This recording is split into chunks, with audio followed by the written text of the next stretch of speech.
Hi, everybody. Thanks for watching today. It's AP Goodman, and today I'm just going to sit with my dear friend Tish and talk about how Legacy's been the past year. Today's Legacy's 1-year anniversary. I cannot believe it. It both feels like it was yesterday and forever ago. It's been quite a year. It's been quite a year. So I just wanted to meet with my friend and writing partner and editor and formatter and all things good to talk about how it's been. How are you, Nitish? I'm good, and yeah, it definitely feels the year was very short and long at the same time. Uh, it just feels like Legacy was published yesterday, and so many things have happened through the year, right? So many things. So for folks that don't know, our first copy of Legacy looked like this when it was supposed to look like this. Here, let's line them up. Nothing went right. It was really bad. I cried. It ruined Thanksgiving. And after having a year, I still think that everything was wrong with our first copy. I really do. I don't think anything was right. It looked like this and was giant, and everything was wrong. That heading gets me. I know, everything is bad. I will say, the silver lining that I would not have wanted to hear at the time is because this is gigantic and like double spaced and like everything, it is my favorite copy to mark up because I feel like it's just really easy to like highlight and make notes on, and so like that's nice. I do kind of like would also make it easy to read. Yeah, it's very easy to read, but yeah. It's a lot easier to mark up than, let me find the same, than like a normal book, right, with like normal headings and font and done correctly. I clearly like the difference between at least the chapter titles in both. Yeah. The margins on the chapter title are like so. No, don't show me that copy again. Like I said, it's good for editing and to pull quotes out of. But yeah, so I think when, we kind of first started this journey, I mean, obviously you helped me write a lot, right? And a lot of Indra's stuff was sourced from you. You were incredible on that. But writing the story was the easy part, I felt like, and editing and formatting and the book one cover was not. Would you agree? Or I think book cover was definitely a pain, a big pain. Like it was a whole roller coaster ride, starting from having an idea and then being like, oh, we love this idea so much that we want this, but we don't know if we have the copyrights necessary for it, right? Like that was just a whole thing, and it took 6 months for the first book's cover to come into existence, and it was just like, okay, 6 months later, randomly, like we are at a point where it all makes sense, it all falls perfectly, and we finally are liking and loving the book cover. And that whole journey, I think, was tough. I think writing was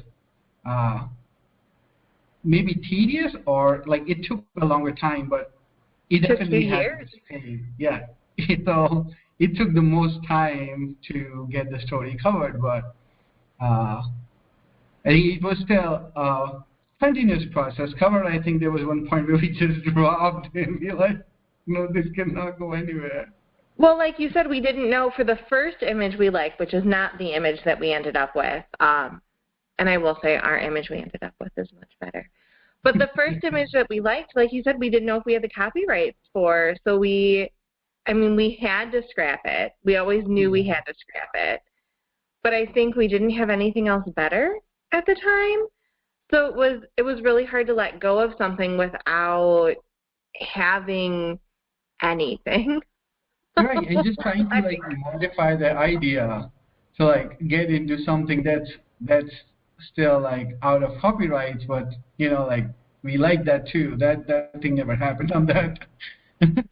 We just uh, we're not getting anything out of it, and so like to end up, like it was almost a month or two that we ended up like doing different stuff just to get around the same image, and then it was like, nope, this is not it. Maybe we just need to start afresh and take a different look at the book. And everything started with red and gold.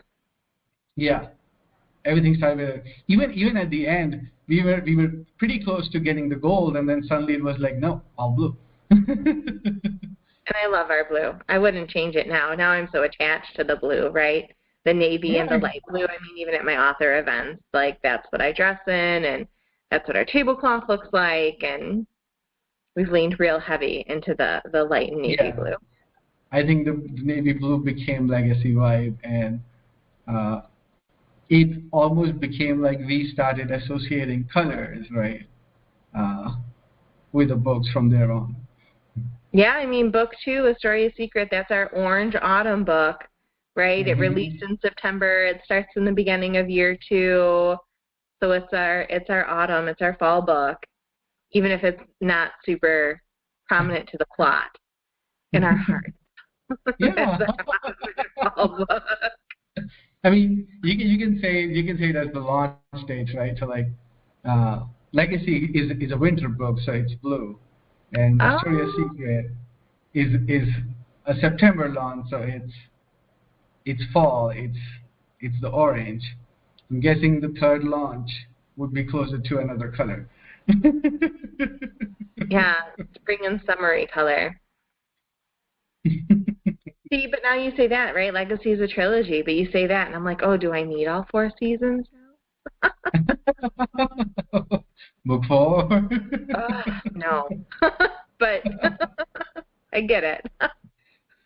Do you remember how many versions of the cover? Because I know, like, you would create a cover, right? And then I would hate it. And then, so you'd make another one, but it would always be like, Legacy Academy, cover 1, cover 7. Do you remember how many we ended up with at the end? I think 28. How many? 28. 28. I still have the cover draft 28 as the last one, so I'm not sure if the 29th was the actual one, but 28 was where we stopped. But we didn't have any of those problems for book 2, though.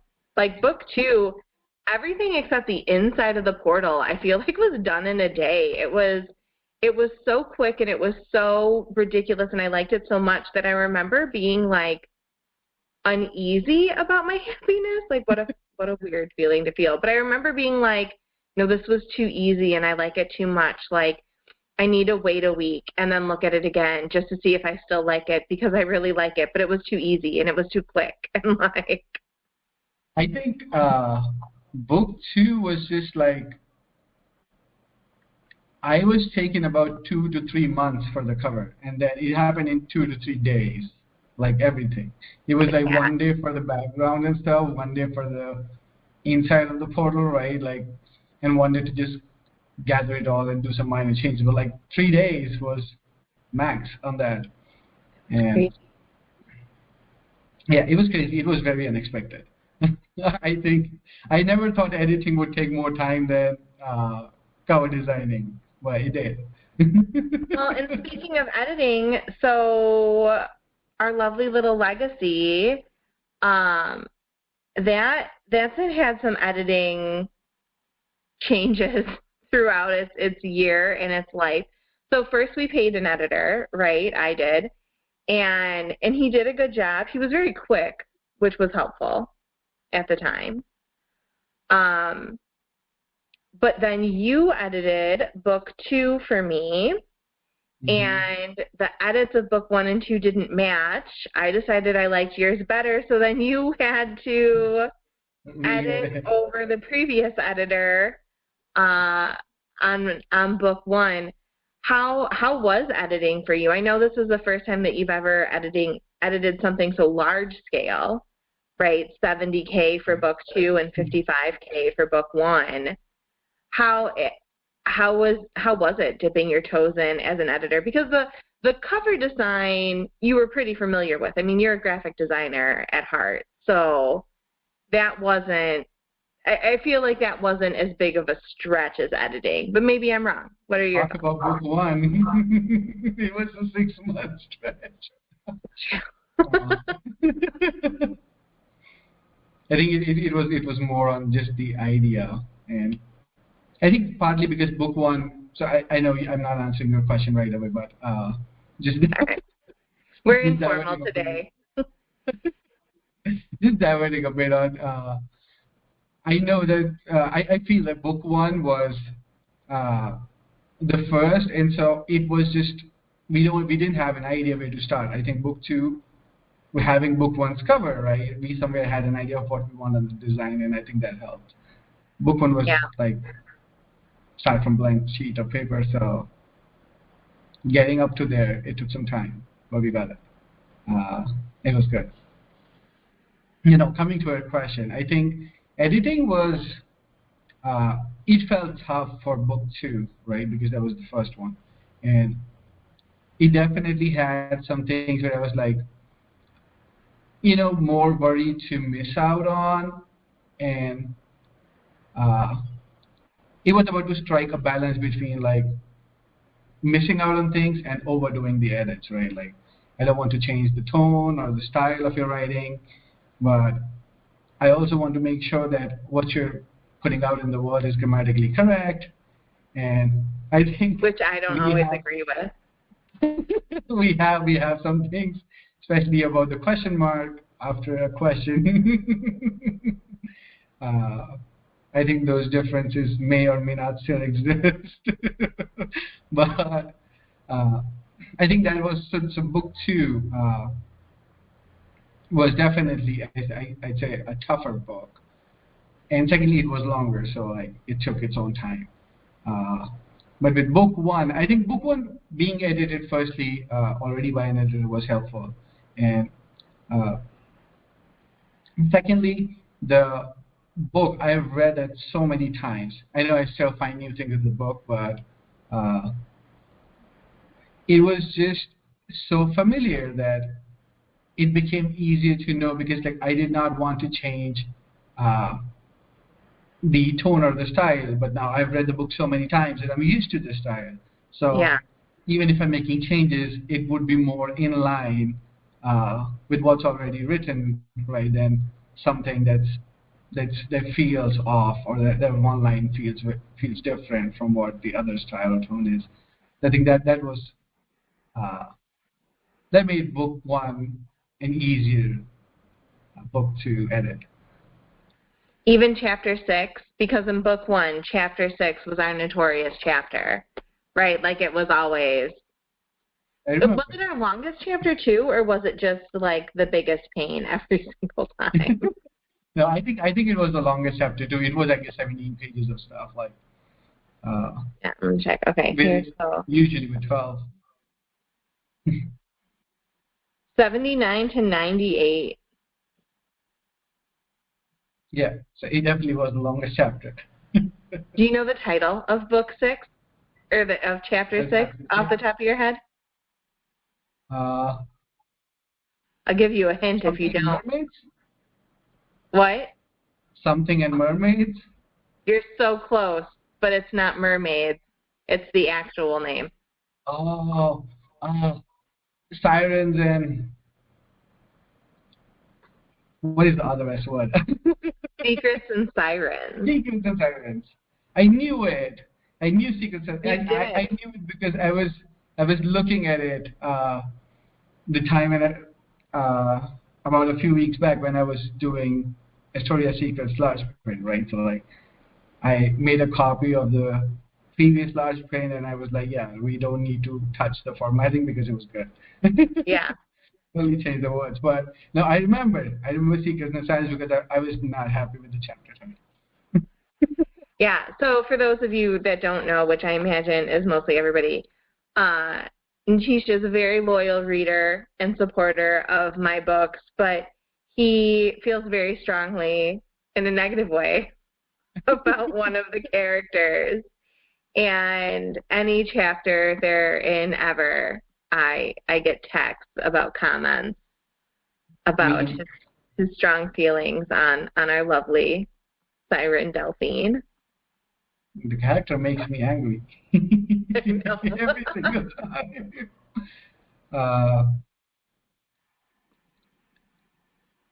Delphine is such a pain, even for the reader.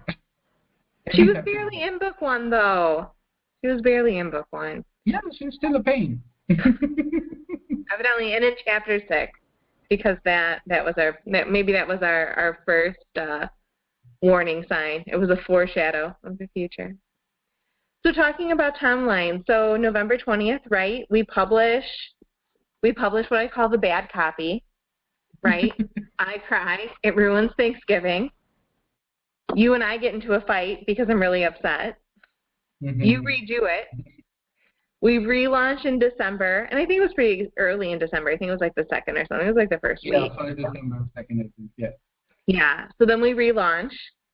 We make a copy that's correct and doesn't make me cry, so that's good. You know, and going back, so the bad copy, there are 3 copies of this in existence. When I pulled it from the shelves, I had sold 3 orders. One was to myself. One I know is to a friend that lives in the area, and the 3rd copy is still a mystery. So there's a rogue, horribly awful copy of Legacy Academy out in the world still. That'll be my white whale. But yeah, so we cry, ruins a holiday, November ends bad. December starts good because we get what it was always meant to be, in paperback only though. Right, we had only done a paperback. And then for the rest of December, did we try to get the ebook out before Christmas? I think we did, right? Yeah, that whole promotion was from 20th to like just before the Christmas time. Yeah. So you work hard to get the ebook out. And then the rest of December and January, we just kind of focus on building social medias, right? Right. Instagram was the main focus, and I think one of the posts blowing up kind of also made our focus towards Instagram than Facebook. Oh, yeah. Talk about that. You made me a post, and I liked it because we had watched a movie together, like virtually. And yeah, we watched the mask. Right? Yeah, and during the training scene, both of us at the same time were like, oh my gosh, that's so Lena. And then you made me like a little clip and sent it to me. And then we posted it, and like, I think to date, that's still our biggest post. It reached like 9,000 accounts or something crazy. Yeah, the reach. I don't think we have any post that is even like 1/10 of that. Like. No, we've maybe reached 900 posts, 900 accounts on something. Could be, yeah. But 9,000 was a lot, and it was like our first month.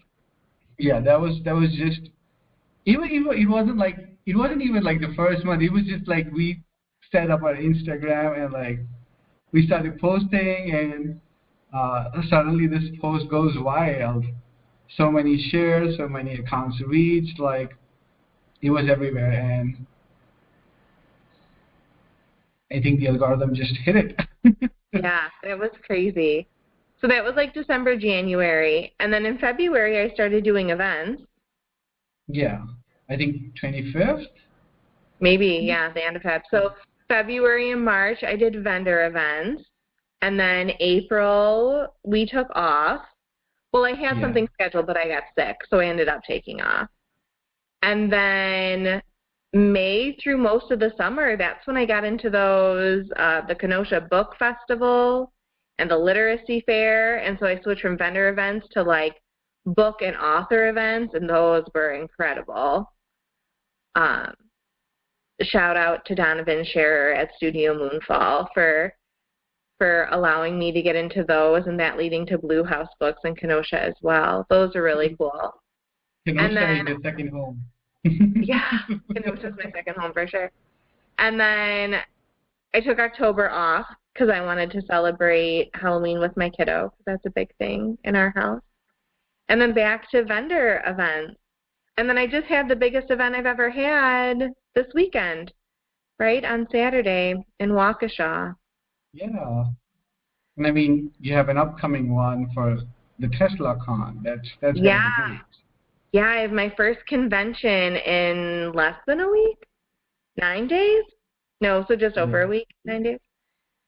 Yeah, I'm nervous and excited about that. It's trying new things is always really fun. I mean, I'm a pretty outgoing person and I'm an extrovert, so like getting out and about is like it fills my battery. But it's always really nervous doing new things because you never know how it's going to land. Even, I do my vendor events through a lady named Stacy, and even the spring events with Stacy versus the holiday, like the fall events with Stacy, those are totally different because the shoppers are different and you have so much more competition. Like when we did our one in Sturtevant in November, we were one of 5 other events in that city because Wow. it's Christmas time. Everyone has something going. So like it's so different. I don't know. It's all just so different. So it's interesting learning experiences, I think.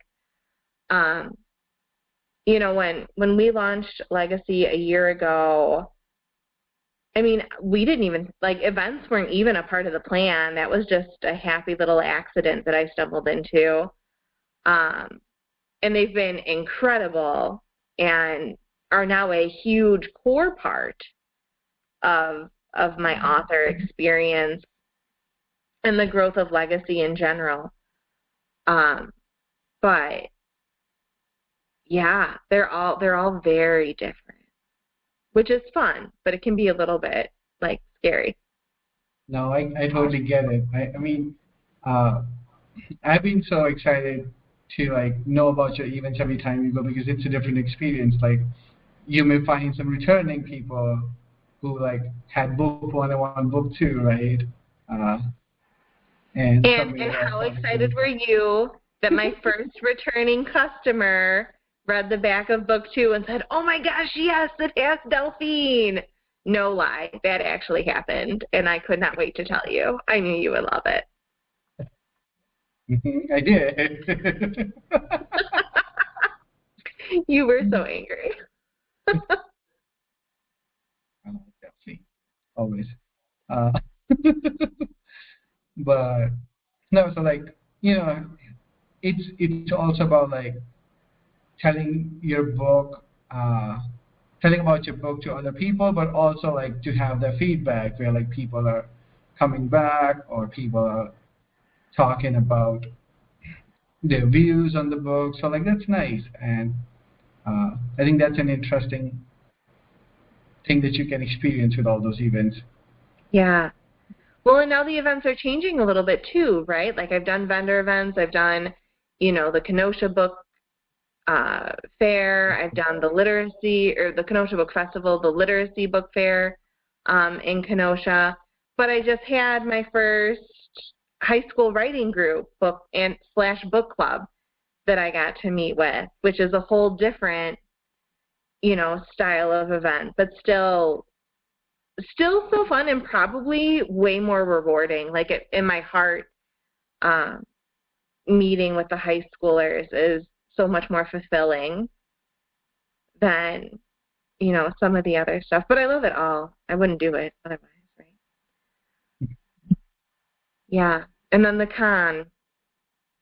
And then I have one more event with Stacy after the con, and then we get to take a break for the rest of the year until the new year. But then the first weekend in January, we're back at it. But yeah, I mean, events like weren't even supposed to be part of it, and now they're a core and the backbone almost of what we do. Yeah. And we didn't know anything about promotions when we first started either. And I mean, Legacy Academy has ranked number 3 twice And then it's hit under top 10 in all of its categories this It was last just, round. yeah, it was unbelievable when like it was under 10 in all three, and it stood ranked 3 for almost the whole promo, if not. Wow. Yep. Yeah, it was like the Almost a ranks week are now at number 3, which is, getting up, I and mean, then yeah. The first day was like felt very slow, but it ended up being in top 3, and then it stayed, and it was good. Um, Never thought that it would be possible under a year, but here we are. yeah. It's still so exciting. It's such a roller coaster anytime we do a promo with book one, because I think even though it took, I mean, to us, right, it took a while to get to top 3, which I'm sure was like less than 12 hours, but we debuted at 7. Yeah. So like we were under top 10 the entire 5 days, and yeah, top 3 for almost a whole week, which is crazy. When we first started, I remember thinking, so bright-eyed and bushy-tailed and clueless, that I was like, it would be really cool if, 50 strangers read my book and I got 30 reviews. Okay, well, 60% review rate is not how that happens. But I think we're at 16 right now. So in a year, we only made half the reviews I wanted. But we've gotten to a ton of people. I mean, we've done almost 10 times that, I think. I mean, this promo week got like what, 250 plus? It was over 250. I don't think it broke 300 though. Yeah. Both promos did, but book one by itself I don't think broke 300 this last round. I think book 2 was somewhere around like 40, 50, and then book 1 was 250 something. So they together made up 300. Yeah, 250 in 5 days. Like, so I'm making 5 times my original goal in 5 days. That's kind of crazy. You got your goal in a day on an average. 5 days. Yeah, which is nuts. I never thought that would happen. Especially because, we, me, you, and then Brian had all kind of looked into, do we traditionally publish, do we self-publish, right? And we were all in a very lucky spot to where I felt comfortable writing, you felt comfortable with the graphic design, and then Brian, with his expertise of the law, could kind of guide us where we needed to go and when. And ultimately, I just wanted more control over what the book looked like on the inside and the outside. So we ended up doing self-publishing. But as someone, I mean, you helped create all the accounts with us. So to be someone brand new to the scene, launching their first book looks like this. And as an indie author, like I didn't expect any reach. I thought, like I said, I was hoping for 50 readers and 30 reviews, and Brian, who has always been supportive, was still like, that's a lot. So like, just manage your expectations, and if we hit it, super awesome. And if we don't, like, well, it'll be okay, and we'll get there. And I mean, we've blown that out of the water, at least one of those. Not the reviews. Reviews are really hard. Reviews there, I don't, and two, the Amazon's algorithm favors those that have at least 25. If you have under 25 reviews, it really doesn't like you. And then once you get over 50 reviews, it likes you even more. So I think hitting those 25 and 50 marks for reviews will be a really big deal for us on Amazon. But we're sitting at 16 reviews, and we've hit number 3 twice. And was it teens and young adult contemporary fantasy? I think so, yeah. Yeah, that's it's So like, crazy. yeah, fingers crossed on the 250 downloads that happened in the promo. Like, hopefully get us some reviews. Yes, if anyone is one of the 250 people that downloaded Legacy Academy in this latest promo, one, thank you, and two, please review the book if you liked it. That would make all the difference. But no, for real, I mean, would you have believed it if, a year ago someone was like, hey, you're designing a cover for this book, and in a year it's going to hit top 3 twice and get, I think day one of the promo was like 180 plus downloads. Like 180 people are going to get this in a single day, and over the course of the year, over 500 people are going to get it. Like, would that have even been something you would have conceived a year ago? I mean, pretty honest, I did not expect things at all this way, because it's like they say out there, right? Like, there are so many books right now, right? And traditionally published, self-published, like Amazon, whether it's ebook or it's paperback, it's just filled uh, with books in every genre. So looking at that, I was hoping, like, I always thought it as a curve that would grow over time, right? Like, it would start slow and then eventually pick up. But I did not expect the pickup to be in under a year, right? Like, top 3 and like the promo getting 250 downloads. Never expected that to happen in a year. And you talked about the cover design, and I remember when we were designing it, it was all about how to make the cover enticing enough for the readers to just pick the book up. Right? The whole idea and the whole process behind it was just, we need to design something that is in the genre but also stands out. And we have to focus balance grouped that.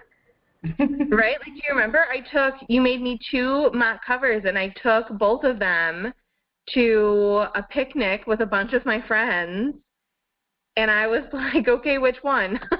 And we sent it to them. Of course, I had like my group of friends on Facebook that I like sent a bunch of stuff to, and my one friend's son was super awesome about that, and he like helped us with their colors and fonts and stuff.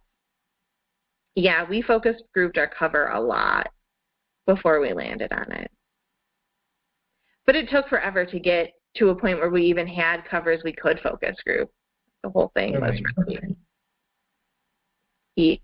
But I love it now. I love it. Well, it was a roller coaster. It has its highs and lows. And yeah, you keep calling the book one, but I call it book 0. Like, that's not supposed to be counted. Oh, the bad one? Yeah, the bad one. Yeah. So in your mind, this one's book 0, and then this one's book 1? Right. Fair.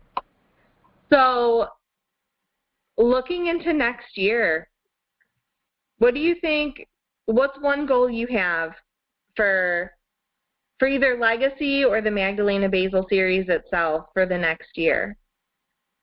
I think for the next year, one thing I'm looking forward to is getting the series, probably like top 50 maybe.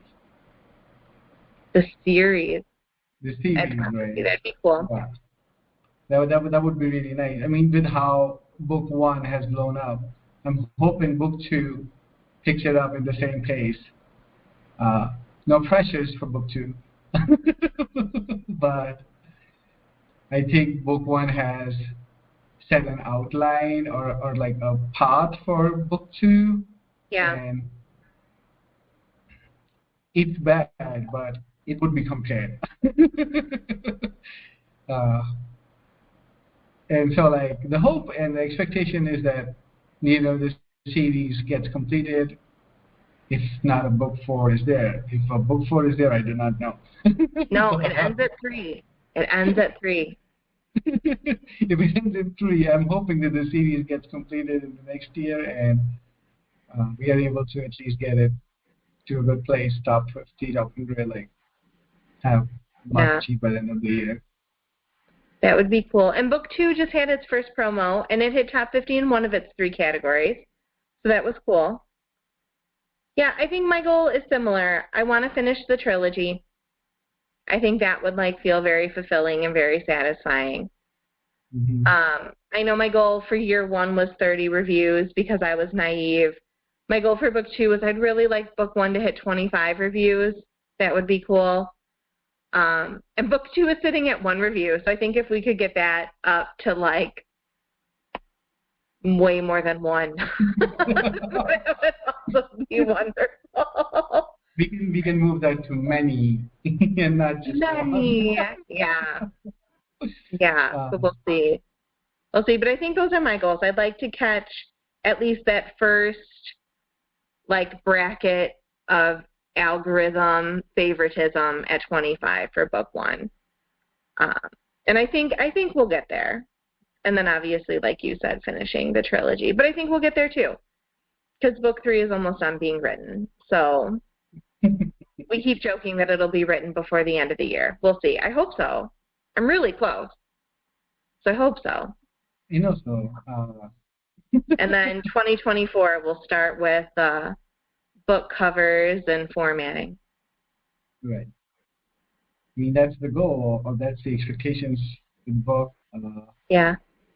And I mean, I think when we started and the review to not download, but the review to reading ratio, I think we had a pretty high in our mind, 30 to 50 is not how it works.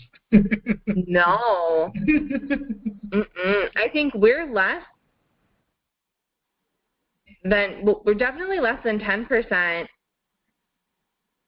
I think we're at 3%. I think we're still even less than 5%. Yeah. So 3% of people who have gotten the book have reviewed it. Yeah, so I think kind of that moving up to 5 is somewhat I think a plausible line. Yeah. But yeah, I don't think anything above 10% should be a number that I would expect. If it goes, it's good, but real tough. And all of our reviews are organic, right? We've never done an arc. Yeah. We did a couple lotteries where we gifted our book for free. But we don't have an ARC team assembled. We don't do beta readers that review, at least. Even the lotteries, I think, were just it would be helpful for the reviews, but there was nothing posed on that. Yeah. Oh, so final question, and then we can wrap up. Which just feels crazy to wrap up on the first year. It's emotional, right?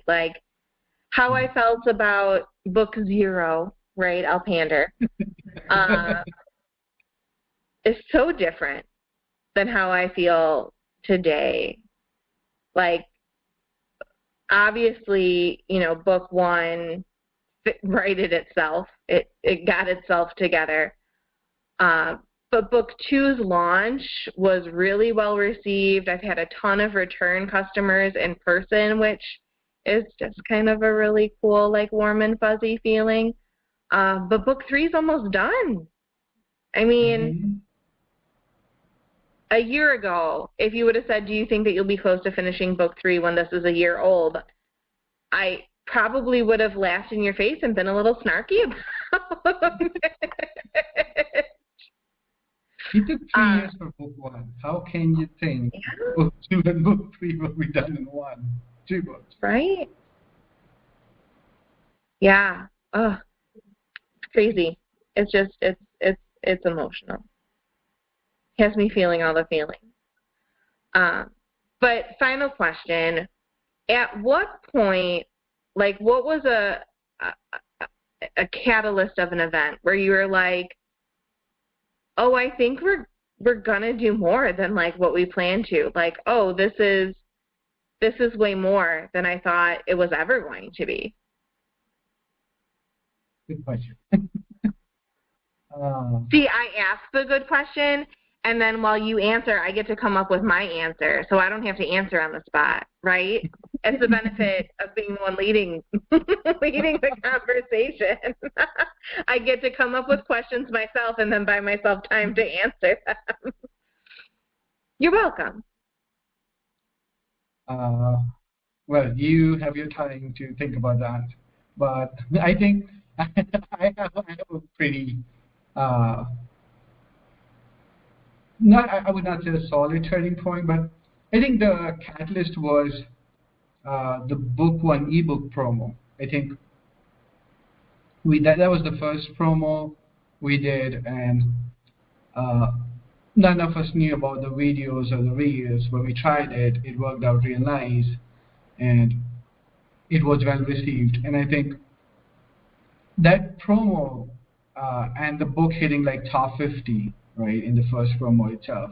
I think that was something that was uh, very unexpected. Like, I did not expect the book to hit top 50 in any of the categories, like in the first promo itself. So the book being such well received at the first point, like I've read the book so many times and I felt confident about the story, right? But like it feels pretty validating to know that, oh, okay, other people are like finding it the same way. Uh,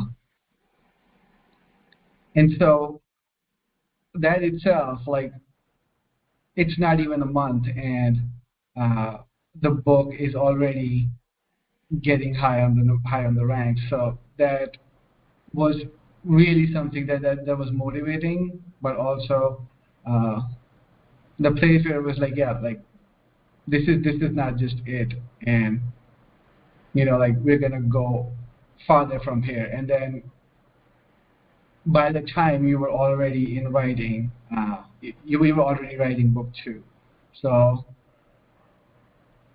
we had some idea on how the books would look. I wouldn't say the ideas may or may not be how it went, but we did have an idea, and to know that there would be two more books in the process, and Which was the never the book one plan, by the also. way. Right? A year ago, Legacy, I won't hold up books here. Legacy, this was supposed to be a standalone book. This was not supposed to be a trilogy. Mm-hmm. This was supposed to be one and done. Yeah, but then the Lena idea doesn't. changed, and Ooh, yeah, my camera. the idea changed, and I think the change in the idea and knowing that you were already in the process of writing book two, you had written a lot of the bonus content of book The two, summer right? So like, diaries, yeah. yeah, so those already being done, and knowing that this is not a standalone, this is a three-book process, and our book one is hitting top 50 like already in the first promo itself.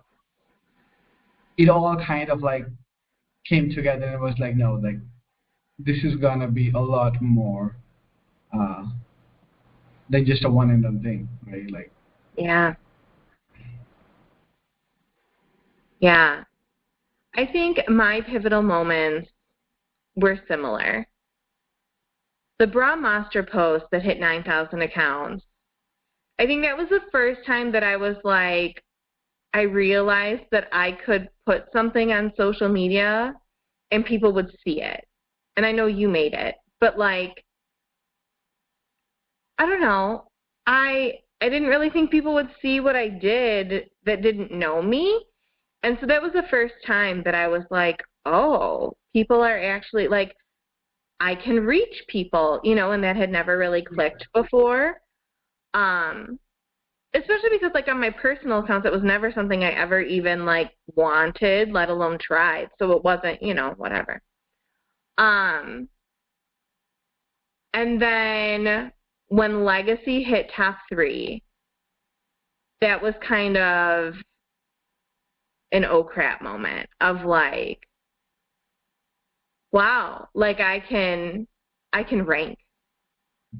and that Yeah. I never would have. I mean, like you said, those markets are so flooded, and there's so much stuff out there, and there's so much stuff out there that has like professional money behind it, and ours certainly doesn't. So, yeah, that was a pivotal moment, and I think I was lucky that the first time I debuted with book 2, I had a returning customer who was excited, and that moment was really special for me, because it was someone I didn't know, right? But they knew that I was going to be at the Kenosha Book Festival. They came straight looking for book 2. They were excited about the characters. Like, that was really cool. No, I think I don't know. That's a really special feeling. You can't recreate something like that. I totally get that. I mean, it must have felt very exciting to know someone you are complete strangers with, who like bought your book 1 and was like, yes, I want to know more about book 2, and I want to see the character in book 2, although the wrong one, but the excitement was certainly there, and I think as an author, it is so validating, right? To just know that people are reading and people are loving what they're reading and they want more of it, right? So yeah, that's a cool feeling. It makes me warm and fuzzy. I would say my best moment of the year was probably meeting with that high school writing group, though. That, I started writing at 13, and so to go back almost and see kids of a similar age writing with the same passion I had, like, it's very fulfilling, both to give back to my community, which is something that I'm like pretty deeply tied to, but even like validating to my former self, right? Younger AP Goodman, and being like, no, like, this is for you too. I think that it's really cool to get out there and to just help, like, with whatever I can, answer their questions, be there for them, be a listening ear, and talk about whatever they want me to talk about. I think that's probably the coolest thing I've done. It's probably what makes my heart feel the biggest. that's nice to hear. For me, it's just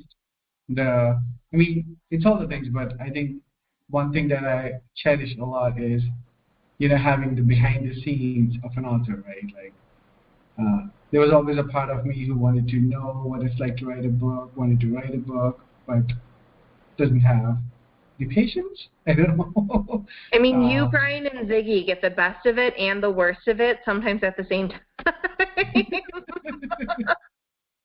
But like, looking at things and seeing you deep dive into rabbit holes about tiny little things, that's gonna be like 2 lines in the book, right? Like, that is just the thing I would have never thought would go into writing. And so, like, learning the whole writing as a process, it's fun, and it's really nice to get a holistic idea about it, and not just, oh, there's words on the paper and I like these words, right? Like,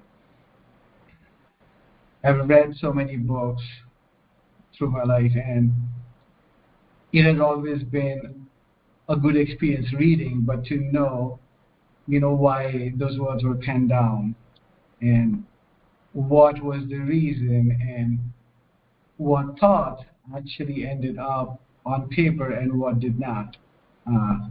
I think that's, well, and you know that better than everybody, right? Because you're usually the one that's striking things out. Right.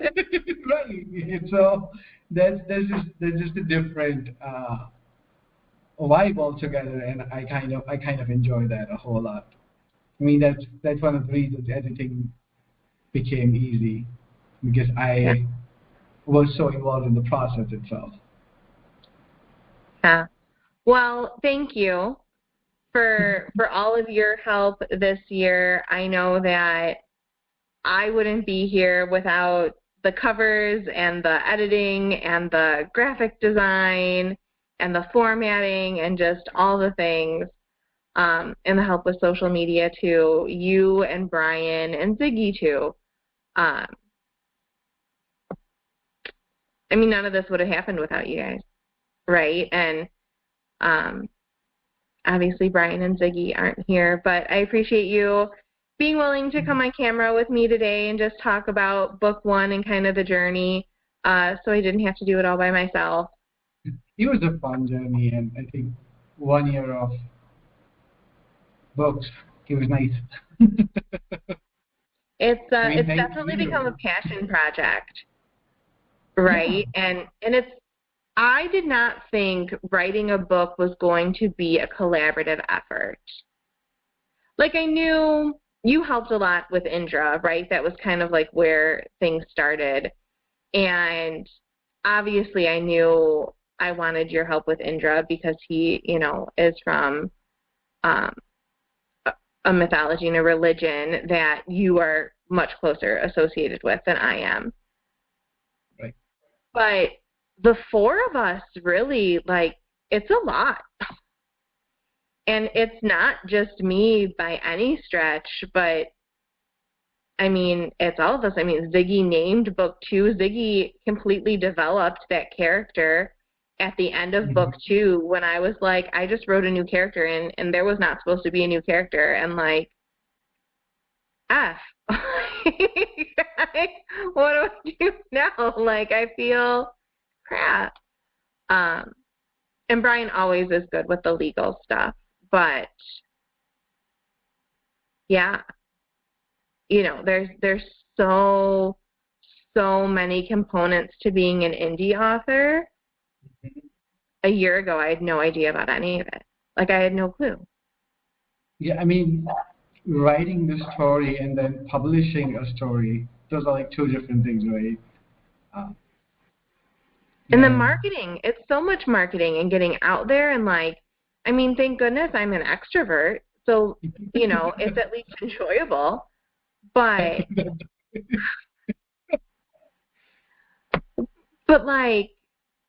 I mean, I thought you wrote a book, you made it look pretty, and then you sent it out into the world, and you were done. I thought that's what it was, and I would say writing is probably less than 50% of the process. Would you agree? yeah, I think it's like 50% would be writing, then the next 25 is like formatting, cover design, editing, publishing, putting it out there. And the last 25% is marketing, where you actually like go out and tell, hey, this is the book. Read And it. all the socials, the website, the blogs.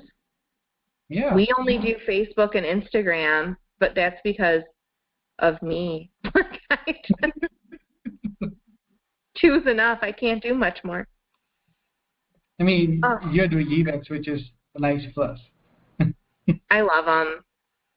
I love them. It's so fun, and they're all so different. And I don't know. It's really interesting to see because anytime you get a crowd of people, there's a vibe. There's like an energy to it.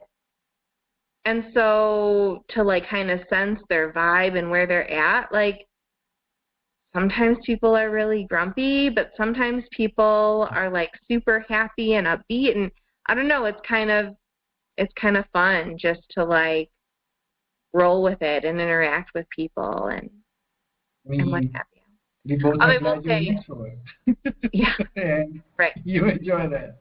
I do I would have enjoy just that. been, yeah, I would have just been just buy my book because I wrote it. I will say though, at the last event, there were over 1,000 people total, and after the first half hour, I was getting a headache because it's so loud, right? It just, I mean, there's so many people talking that I had to put so much effort behind my voice every time I spoke that I was getting lightheaded, and I was like, okay, I need to calm it down and drink more water, and like, we're still going to say hello to people, but we are going to ration our enthusiasm because this is not sustainable for 6 hours. And it worked out just fine. But yeah, I mean, it's so fun, and I'm so lucky to have been able to be on this journey. Obviously not without you and B and Z, but without all our readers too, and the people that we've met on Facebook and Instagram, and there really is a lovely community out there who have welcomed me with open arms, and Donovan at Studio Moonfall, and Sam at Blue House Books, and Stacy at Events by Stacy. I mean, you're getting an e-bookstore now. Yeah. Yep, and Kismet Books, who I'm becoming friends with, will be in there in January. I mean, it's life changing, right? Like these interactions and these, platonic relationships, but these relationships being built are, I mean, they're meaningful, and they alter the course of trajectory, and that's kind of cool. All right. Well, thank you again. I appreciate everything. And thanks for your help with book 1 and book 2. And I think I speak for both Natish and I when I say we're excited to get book 3 out there. So my name goes on the book, but it is me, Natish, Ryan, and Ziggy, and we're excited to get it out to you and finish the trilogy. Looking forward for it so much. Yeah. All right. Take care. Bye. Bye.